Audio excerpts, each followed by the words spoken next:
ರಕ್ಷಣೆಗಾಗಿ ಪತ್ರ ಚಳವಳಿ.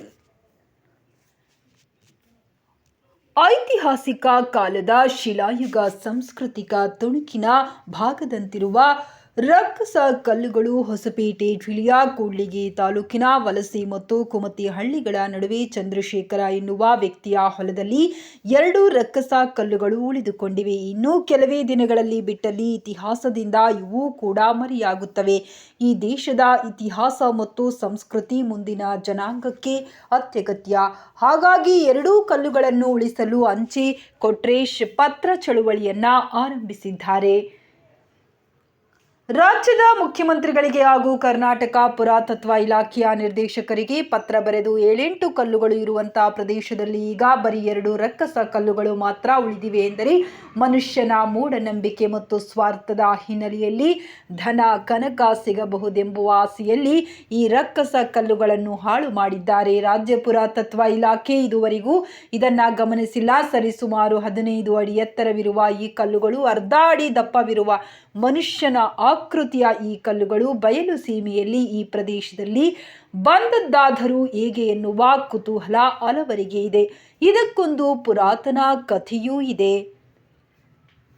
ಶಿಲಾಯುಗ ಕಾಲದ ಈ ಪ್ರದೇಶದಲ್ಲಿ ರಾಕ್ಷಸರ ಹಾವಳಿ ಹೆಚ್ಚಾಗಿದ್ದು ನುಂಕೆ ಮಲ್ಲೆ ಸಿದ್ದೇಶ್ವರ ಈ ರಾಕ್ಷಸರನ್ನು ಬಾಣ ಬಿಟ್ಟು ಸಂಹಾರ ಮಾಡಿ ಕಲ್ಲು ಮಾಡಿ ನಿಲ್ಲಿಸಿದ್ದಾರೆ ಎನ್ನುವ ಪುರಾಣ ಈಗಲೂ ಚಾಲ್ತಿಯಲ್ಲಿದೆ. ಆಗಿನ ಕಾಲದ ಬಹು ಪ್ರಮುಖ ವ್ಯಕ್ತಿಗಳ ಸತ್ತಲ್ಲಿ ಅವರ ನೆನಪಿಗಾಗಿ ಸ್ಮಾರಕಗಳನ್ನು ನಿರ್ಮಿಸಬಹುದು ಎಂದು ಊಹಿಸಲಾಗುತ್ತಿದೆ. ಇಂಥ ಸ್ಮಾರಕಗಳು ಇಲ್ಲಿ ಬಿಟ್ಟರೆ ಭಾರತದಾದ್ಯಂತ ಎಲ್ಲೂ ಸಿಗುವುದಿಲ್ಲ. ಈಗ ಈ ರಾಕ್ಷಸ ಕಲ್ಲುಗಳು ಹಲವು ಜನರಿಗೆ ದೇವರುಗಳಾಗಿವೆ. ಈ ಕಲ್ಲುಗಳನ್ನು ಪೂಜೆ ಪುನಸ್ಕಾರಗಳು ಹಬ್ಬಗಳಲ್ಲಾಗಲಿ ಜಾತ್ರೆಗಳಲ್ಲಾಗಲಿ ನಡೆಯುತ್ತವೆ. ಹೊಲದಲ್ಲಿ ಬಿತ್ತಲು ಬಂದಿರುವ ಜನರು ಬಿತ್ತುವುದಕ್ಕಿಂತ ಮುಂಚೆ ಕಲ್ಲುಗಳಿಗೆ ಪೂಜೆ ಮಾಡಿ ಬಿತ್ತುತ್ತಾರೆ. ಜನರೊಂದಿಗೆ ಜನಪದದೊಂದಿಗೆ ಬೆಸೆದುಕೊಂಡಿರುವ ಈ ರಕ್ಕಸ ಕಲ್ಲುಗಳು ಮುಂದಿನ ಜನಾಂಗದ ತಿಳುವಳಿಕೆಗಾಗಿ ಉಳಿಯುವುದು ತುಂಬಾ ಅಗತ್ಯವಾಗಿದೆ. ಈ ರಕ್ಕಸ ಕಲ್ಲುಗಳಿಗೆ ಒಂದಿಷ್ಟು ಸೂರು ಮಾಡುವುದು, ಸುತ್ತಲೂ ಬಿಗಿ ಭದ್ರತೆ ಮಾಡುವುದು ಪುರಾತತ್ವ ಇಲಾಖೆ ಕೆಲಸವಾಗಿದ್ದರೂ ಇದುವರೆಗೂ ಯಾವ ಕಾರ್ಯವನ್ನೂ ಮಾಡಿರುವುದಿಲ್ಲ. ಈ ರಕ್ಕಸ ಕಲ್ಲುಗಳು ಇರುವ ಹೊಲದ ಒಡೆಯ ತನ್ನ ಹೊಲ ಸ್ವಲ್ಪ ಹೋದರೂ ಚಿಂತೆ ಇಲ್ಲ, ಈ ಕಲ್ಲಿನ ಉಳಿವಿಗಾಗಿ ಶ್ರಮಿಸಬೇಕು ಎಂದಿದ್ದಾರೆ.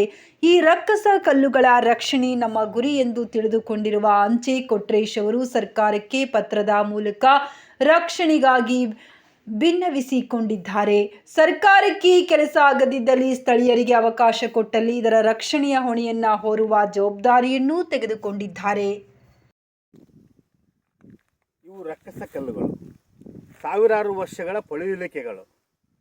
ಮುಂದಿನ ಜನಾಂಗಕ್ಕೆ ನೋಡಲು ತುಂಬ ಅನುಕೂಲ ಮತ್ತು ಇದರ ಇತಿಹಾಸ ತುಂಬ ಅವಿನಾಭಾವ ಸಂಬಂಧವನ್ನು ಮನುಷ್ಯರಿಗೆ ಹೋಲಿಸಲಾಗಿದೆ. ಇವು ರಾಕ್ಷಸ ಗಣದವರೆಂದು ಹೇಳಲಾಗುತ್ತಿದೆ.